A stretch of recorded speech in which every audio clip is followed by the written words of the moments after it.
we're in Madison, Wisconsin, out with the Flaming Lips, about 2/3 the way through a tour. So we're doing good. Yeah. Where are you?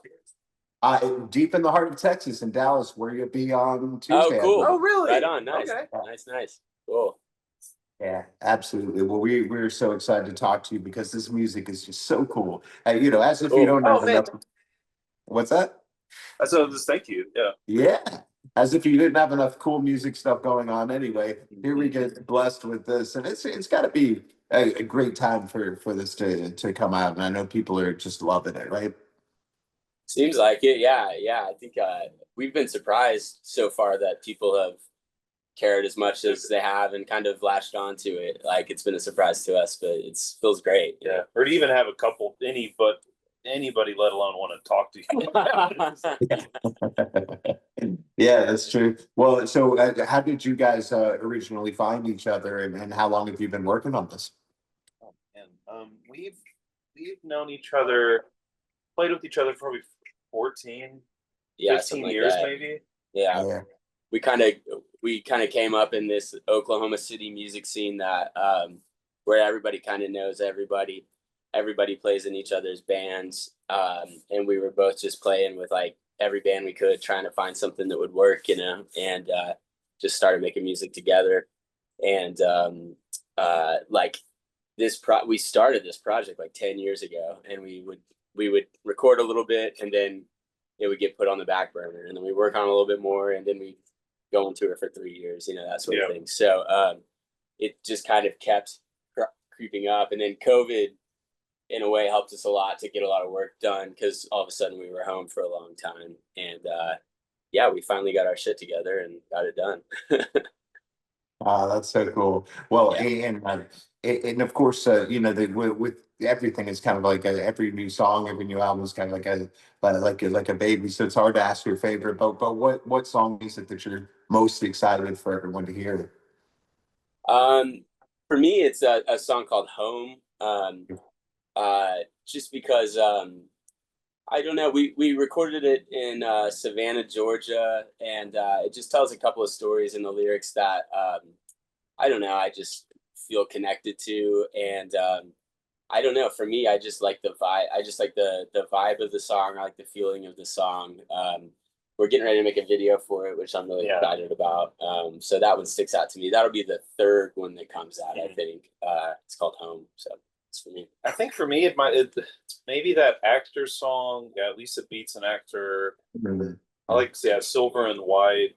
But it's funny. It's like a lot of these things were written so distant from one another that, like, you know, like Burning Cars to Actor to even the title track of the album, you're like, is this cohesive? And then you're able to have enough time apart from it, and like it really is. So that's just been really cool to see, and even to, you know, we probably finished the thing maybe like a year and a half ago or two, and then we listened to it more and more, and oh, this is very stable together, as like, you know, because you try to make these things have an identity of some sorts, and inadvertently or on purpose. But yeah,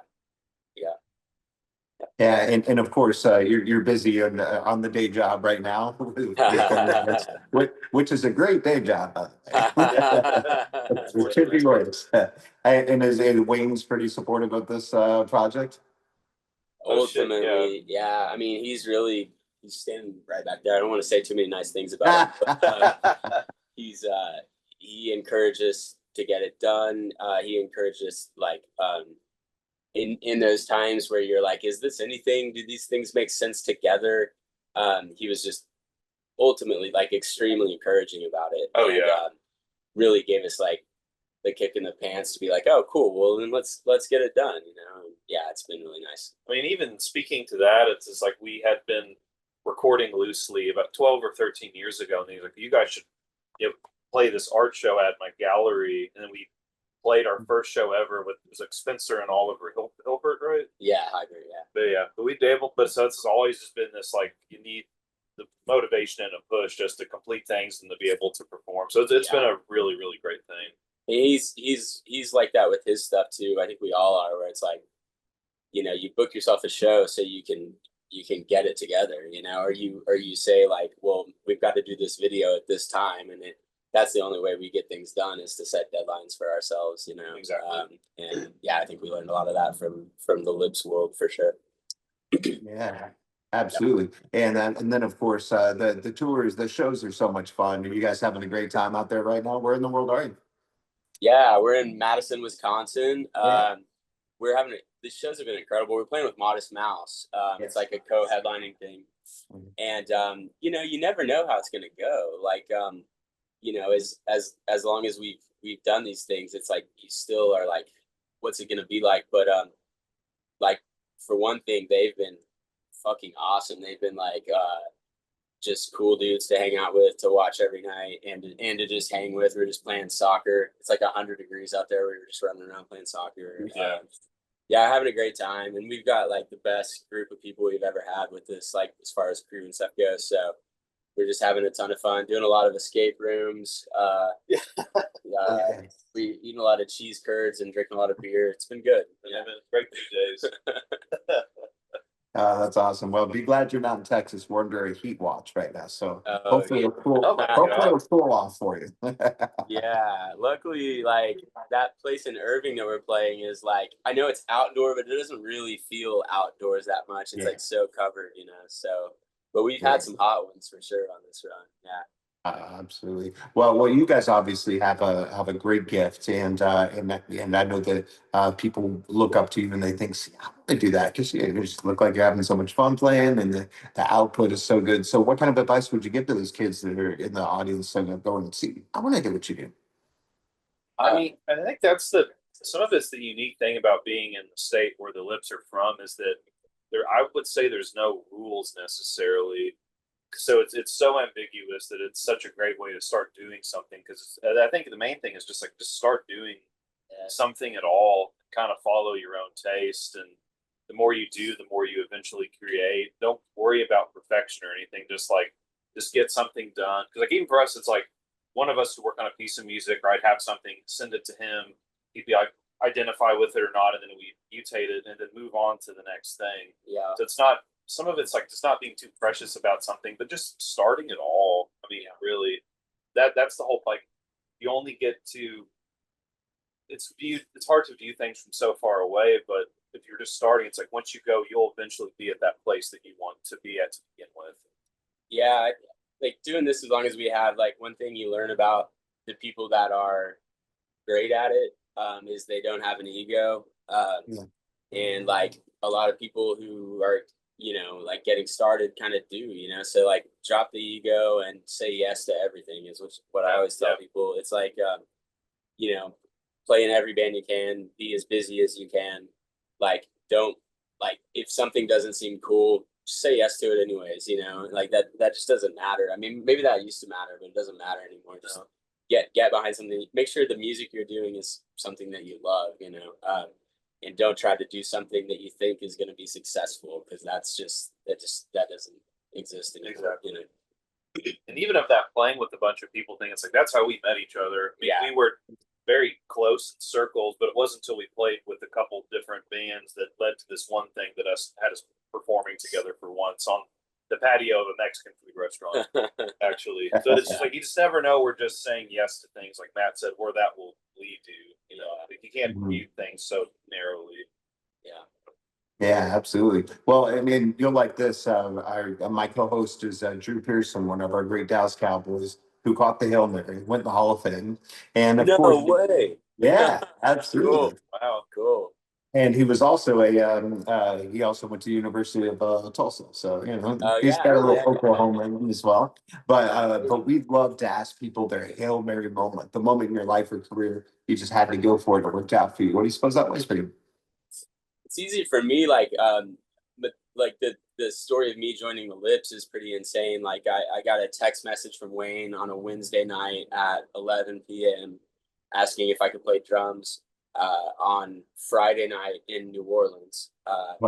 So we got together Thursday, figured out the set list, and we flew to New Orleans on Friday, and the show was on Saturday. We rented out the House of Blues for 3 hours, rehearsed about 2/3 of the songs that we played, and then did a show that night. So just got to be ready, you know, for opportunities. Like, you know, it's like that mix of luck, and then when that luck strikes, being prepared and ready, you know, and like that. I think that's the same in sports as it is in music, as it is in accounting or whatever, you know, like just being ready for it when you get those chances, you know.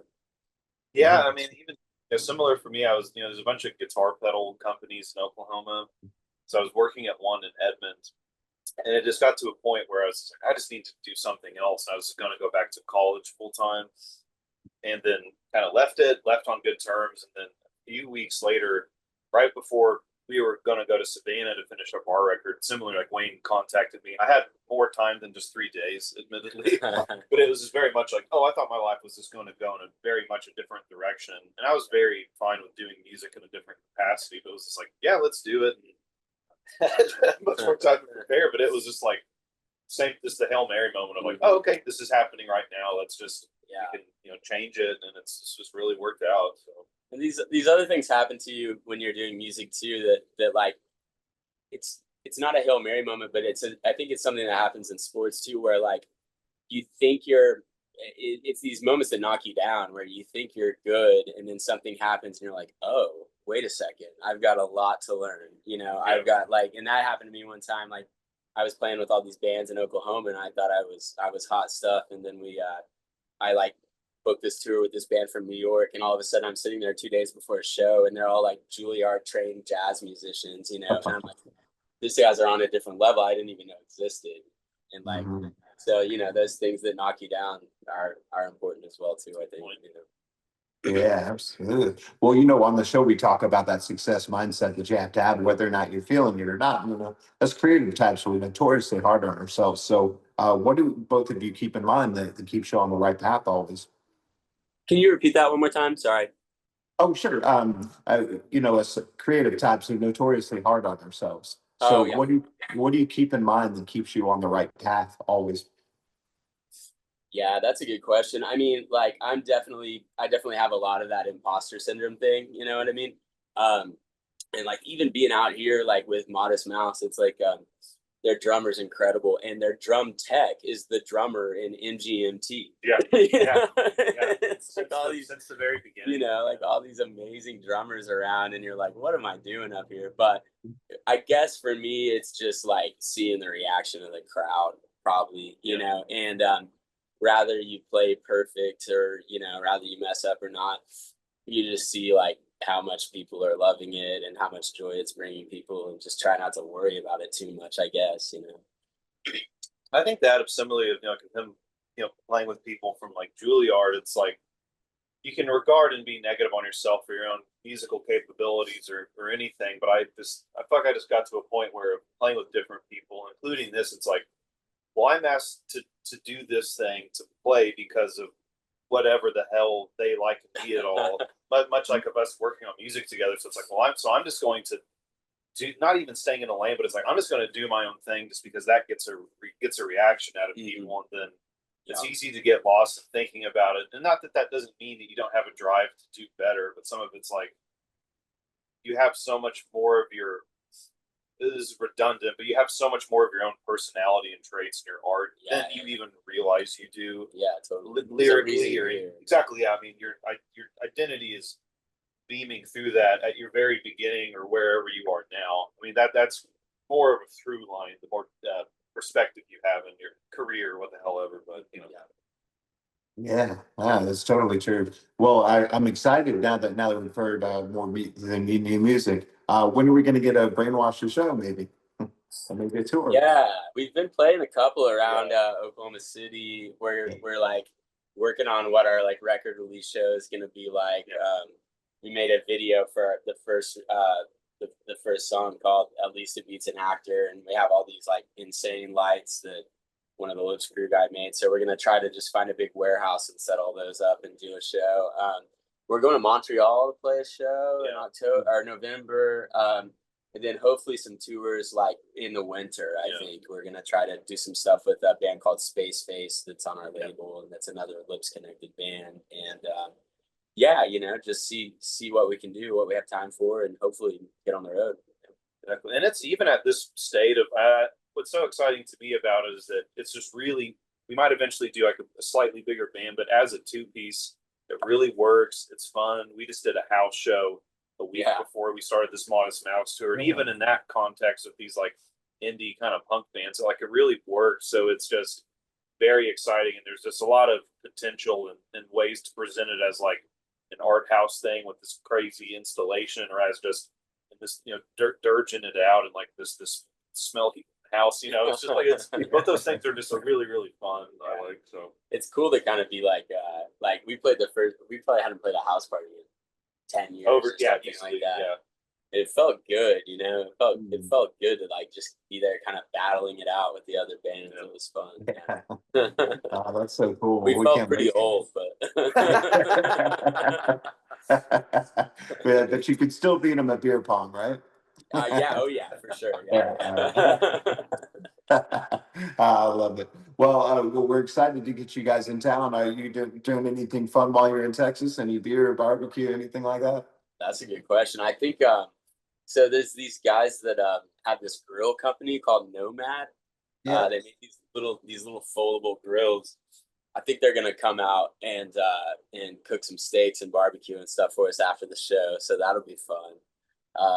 We're out there in Irving. I don't really know what's around out there. Like every time I'm at that venue, I never leave the venue. You know, it's just, you know. And for us, it's like it's an all day thing. You know, the guys start loading in at 8 a.m. and then you know, we're sound checking, but we're also it's still a DIY thing. We're building lights and we're working on the show, and we're like, you know, I play drums, but I also run the video wall and things like that. So everybody's got 20 jobs, and it feels the day's over before you realize, you know. Yeah. Yeah, well, it's going to be a whole lot of fun, but for now, we're going to tell everybody to make sure they check out Brainwasher because it's just so cool. And hopefully we'll get some more shows. And thank you guys so much for the time. Really appreciate you. And we'll see you on Tuesday. Can't wait. Thank you, Paul. Okay, wonderful. Thank you so much. Appreciate you guys. All right, bye-bye. Yeah, see you, man.